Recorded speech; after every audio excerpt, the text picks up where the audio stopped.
Hi guys, আসসালামু আলাইকুম। Welcome back to my channel. কেমন আছো তোমরা সবাই?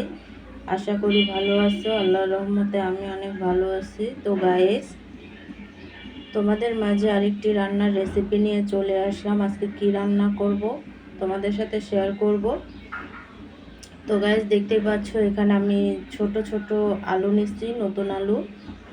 তো আজকে তোমাদের সাথে যে রান্নাটা শেয়ার করব, তো সেটার জন্য আমি এই আলুটা নিচ্ছি। আজকে আমি সাদা পোলাও রান্না করব এই ছোট আলু দিয়ে।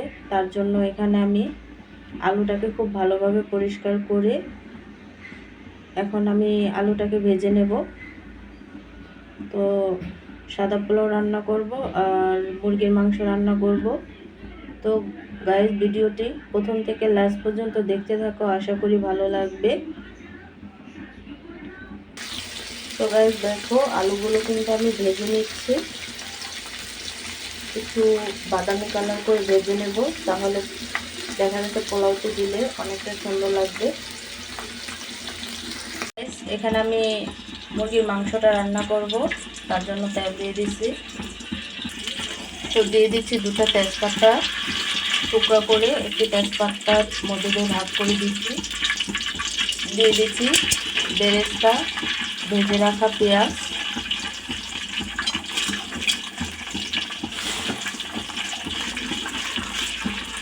তো পেঁয়াজটাকে একটু তেলের মধ্যে খুব ভালোভাবে মিক্স করে নেব, যেহেতু বেরেস্তা।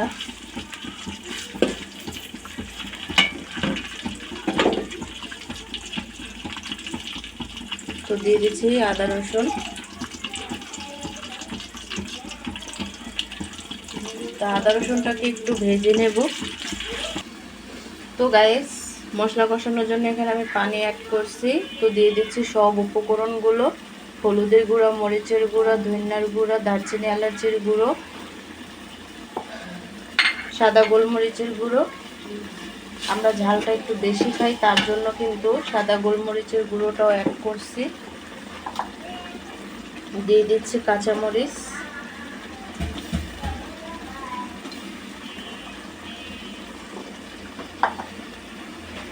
দিয়ে দিচ্ছি স্বাদ মতো লবণ। আমি খুব ভালোভাবে মশলাটাকে মিক্স করে নেব, খুব ভালোভাবে মশলাটাকে ভেজে নেব। তো গাইস, এখানে আমি মশলা কষানোর পরে আলু আর মাংসটা দিয়ে দিয়েছি। তো খুব ভালোভাবে মশলার সাথে মিক্স করে নেব। আর মুরগির মাংসটা কিন্তু গাইস আমি ভেজে নিছি লাল করে, ভালো লাগে অনেক। তো খুব ভালোভাবে আলু আর মাংসটাকে কষিয়ে নেব।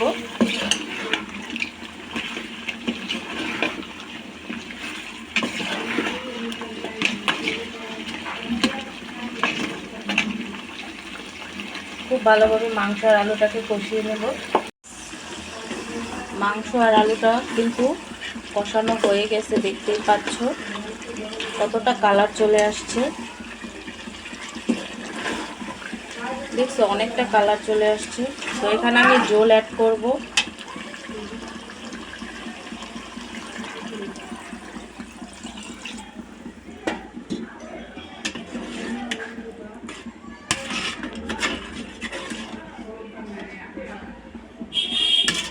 তো ঝোলটা দেওয়ার পরে খুব ভালোভাবে বলক আসার পরে আমি তরকারিটাকে নামাবো। মুরগির মাংস রান্না করা হয়ে গেছে, দেখতেই পাচ্ছ।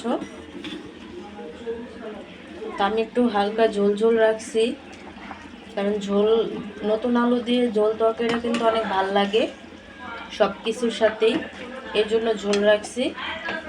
তো এখন আমি পোলাওটা রান্না করব। তো গাইস, এখন আমি পোলাও রান্না করব, যার জন্য পেঁয়াজটা ভেজে নিয়েছি, বেরেস্তা করে নিয়েছি। তো দিয়ে দিচ্ছি আদা রসুন। আদা রসুনটাকে একটু ভেজে নেব। তো গাইস, আদা রসুন কষানোর পরে পানি অ্যাড করছি। তো এখানে আমি একে একে সব কিছু দিয়ে দিব। দিয়ে দিচ্ছি কাঁচামরিচ,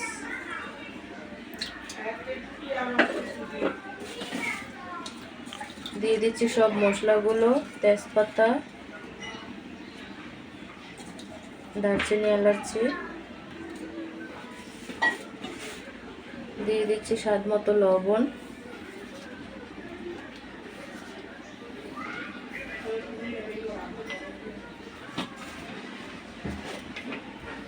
দিয়ে দিচ্ছি টেস্ট লবণ।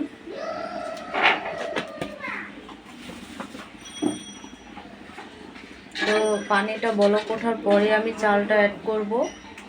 এখন জাল করে নিব পানিটা। পানিটা কিন্তু বলক চলে আসছে, এখানে আমি চালটা এখন অ্যাড করব।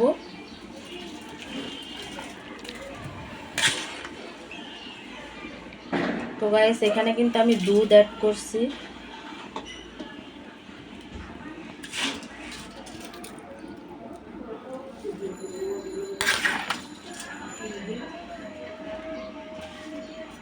তো গাইস দেখো, এখানে আমি চালটা দিয়ে খুব ভালোভাবে জাল করে নেব। তো এখানে আমি আলুগুলো অ্যাড করছি।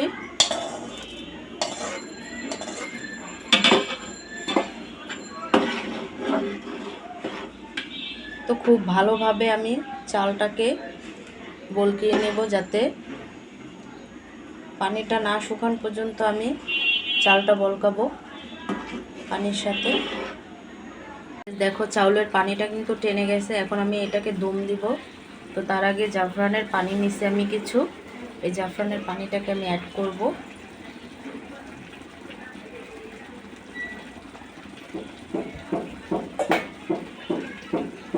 খুব ভালোভাবে মিক্স করে নেড়ে চেড়ে নেব।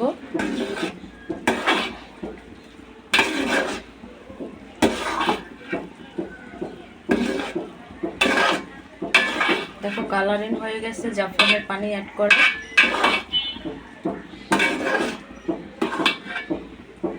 তো এখন আমি দম দিব।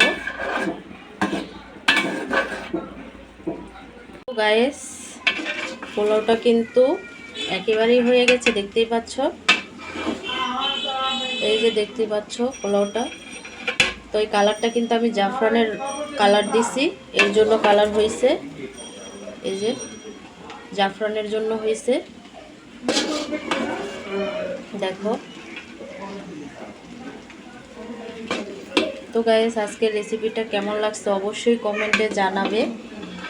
আর ছোট আলু থাকাকালীনই তোমরা রেসিপিটা করে নেবে। এভাবে সাদা পোলাওর সাথে ছোট আলু দিয়ে কিন্তু অনেক ভালো লাগে, দেখতেই পাচ্ছ। তো গাইস আজকে রেসিপিটা কেমন লাগছে অবশ্যই জানাবে কমেন্টে। আর এতক্ষণ ধরে ভিডিওটা দেখার জন্য তোমাদেরকে অনেক অনেক ধন্যবাদ। আর তোমরা যারা আমার চ্যানেলটি নতুন দেখতেছো তারা প্লিজ একটি সাবস্ক্রাইব আর একটি লাইক করে দিও। তোমাদের একটি লাইকে আমাকে অনুপ্রেরণা জাগায়। তো অন্য কোনো রেসিপি নিয়ে আবার চলে আসব। আজকে এই পর্যন্তই। সবাই ভালো থাকবে, সুস্থ থাকবে। আল্লাহ হাফেজ।